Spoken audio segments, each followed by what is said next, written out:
I want to talk a little bit about rejection. This week, we got an email saying that we were not going to work on a project. And it sucks. It sucks every time. Every time someone says, yeah, we're not going to go with you. You're like, okay, fine. You try and find out why, and sometimes it's for various reasons. A lot of the time, it's got nothing to do with you. It's just one of those things. Maybe they preferred somebody else, or they don't have the budget, or etc., etc. And I think it's important to recognize that it's part of the process to be rejected. It's normal. It should be normal, because if we're not being rejected, then we're not trying to find enough projects, or we're not trying to put ourselves out there enough.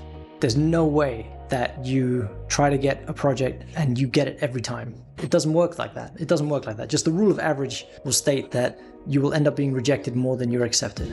That doesn't mean you can't have a flourishing career and you can't find enough projects to make a living off of. Of course, it does hurt when you've been talking to somebody for months, as we were, thinking that this was going to go ahead, everything's fine, and then all of a sudden something happens out of your control and they say, hey, sorry, we can't work with you. And it hurts. You take a little emotional hit because you've already been thinking in your head like, oh, I'm going to do this in this project and this will be cool to try. I can't wait to start. You're already picturing it in your head. However, right after that email, literally the second email, was somebody asking us if we would like to work on a project, asking us for a price. And that's often how it goes. It's like one rejection, one new lead, straight after the other. And I think if you take away one thing from what I've been babbling on about in this video, is that we're not trying to win every single project. We're not trying to win every single one. That's not the point. We're trying to present ourselves as well as possible, put ourselves in front of potential opportunities, and then find the ones that suit us. There's nothing worse than working on a project that doesn't suit you, because then it's just stress and just uncomfortable, etc., etc.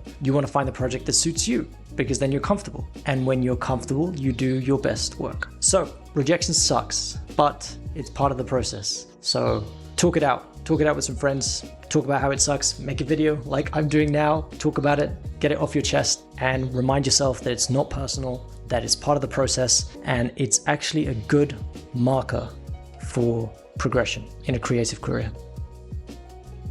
Also, yeah, this place is a little bit of a mess, but we have friends over with a kid, and with a kid comes mess, which is just part of the thing, right? So yeah, anyway, spend time with your friends and family. It's also very important.